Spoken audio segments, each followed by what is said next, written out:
அமெரிக்க தீர்வை வரி 20% குறைப்பும் ஏற்றுமதியாளர்கள் மூச்சு விடுவதற்கான வாய்ப்பு என்பதாக அந்த செய்திக்கு வீரகேசரி பத்திரிகை தலைப்பிடுகிறது. அமெரிக்க ஜனாதிபதி டொனால்டு டிரம்பினால் இலங்கையின் ஏற்றுமதிகளுக்கு விதிக்கப்பட்டிருந்த 30% தீர்வை வரி 20% குறைக்கப்பட்டிருக்கிறது.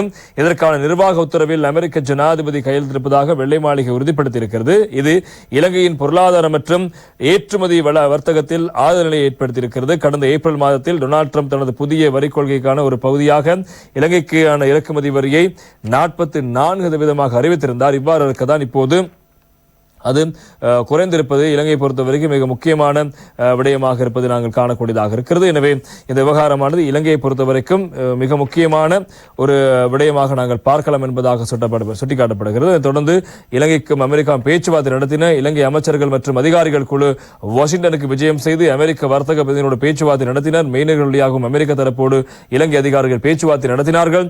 தொடர்ந்து 3 மாத நிறைவில் ஜூலை மாதம் 2ஆம் தேதி இலங்கை அமெரிக்காவுக்கு செய்கின்ற ஏற்றுமதிக்கு 30% வரி விதிக்கப்படும் என்று அமெரிக்கா அறிவித்தது. ஏற்கனவே விதிக்கப்பட்டது 44% வரி 30% குறைக்கப்பட்டது. ஆனால் அதனையும் தம்மால் தாங்கிக் கொள்ள முடியாது என்று இலங்கை அமெரிக்காவுக்கான ஏற்றுமதியாளர்கள் தெரிவித்தார்கள். எனவே அமெரிக்காவுடன் தொடர்ந்து இலங்கை தரப்பினர் பேச்சுவார்த்தை நடத்தினார்கள். ஒரு கட்டத்தில் இலங்கையும் அமெரிக்காவும் ஒரு வர்த்தக உடன்படிக்கை செய்வதாகவும் அறிவிக்கப்பட்டது. தொடர் பேச்சுவார்த்தை மற்றும் ராஜதந்திர ரீதியிலான நகர்வுகளை அடுத்து தற்போது இலங்கை அமெரிக்காவுக்கு செய்கின்ற ஏற்றுமதிக்கு 20% வரி அறவிடப்படுவதாக அறிவிக்கப்பட்டது. எனவே அதாவது ஆரம்பத்தில் விதிக்கப்பட்ட 44% வரியானது ஒரு கட்டத்தில் 30% குறைந்த போது தற்போது பல்வேறு கட்டங்களின் பின்னர் பல்வேறு பேச்சுவார்த்தை அடுத்து 20% குறைக்கப்பட்டிருக்கிறது. வெள்ளை மாளிகை வியாழக்கிழமை இரவு தனது புதிய வரி திட்டத்தை வெளியிட்டது. உலக இறக்குமதி வரி 10% இருக்கும்.